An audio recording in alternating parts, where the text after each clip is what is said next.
During the emergency between 1975 and 1977, civil liberties were restricted, opposition leaders were arrested, and press censorship was imposed.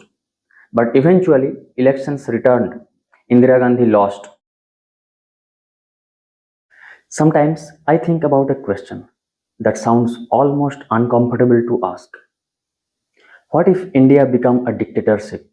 Not tomorrow, not because I think it will happen, but purely as a thought experiment. Because as a student of economic studies, my first question would not be political. My first question would be, what happens to my money? India today is quite messy.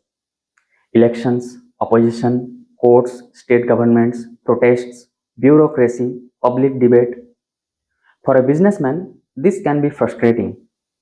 A highway gets delayed, land acquisition gets stuck, a factory waits for approvals, a reform gets trapped in politics. Now imagine one person or one central authority could simply say, do it. A 1 lakh crore infrastructure project, approved.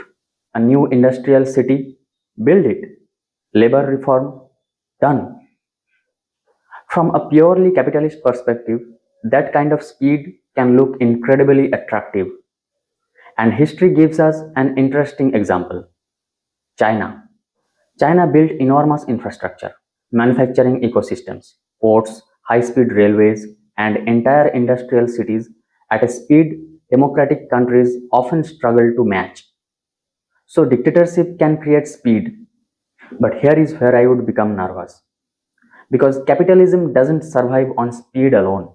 Capitalism survives on trust. If I am a businessman and I invest 100 crores in a factory, I need to know that 10 years later, I still own that factory. I need independent courts. I need contracts to mean something. I need regulations to be predictable.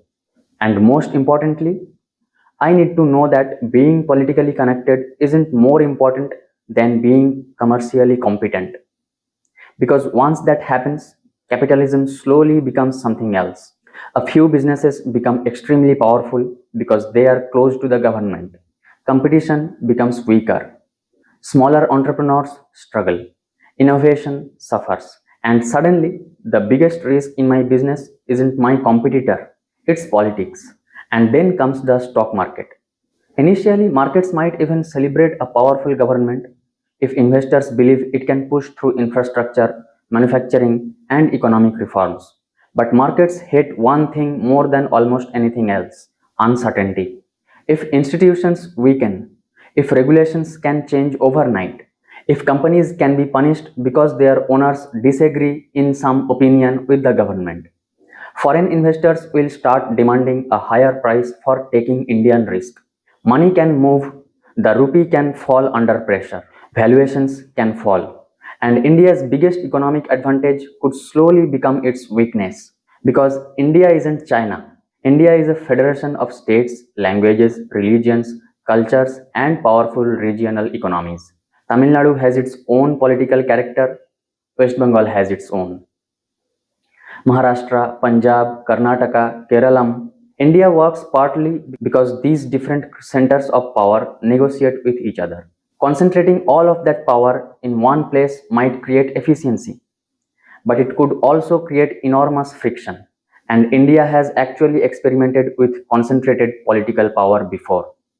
During the emergency between 1975 and 1977, civil liberties were restricted, opposition leaders were arrested, and press censorship was imposed.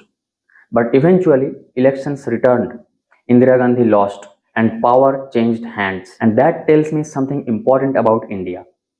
Democracy is inefficient, it is noisy, sometimes painfully slow, but perhaps that inefficiency has an economic value that doesn't immediately appear on a balance sheet. It distributes power, it allows bad decisions to be challenged, and it gives investors something extremely valuable: institutional predictability. So, if India ever become a dictatorship, I wouldn't immediately ask, is the dictator good or bad?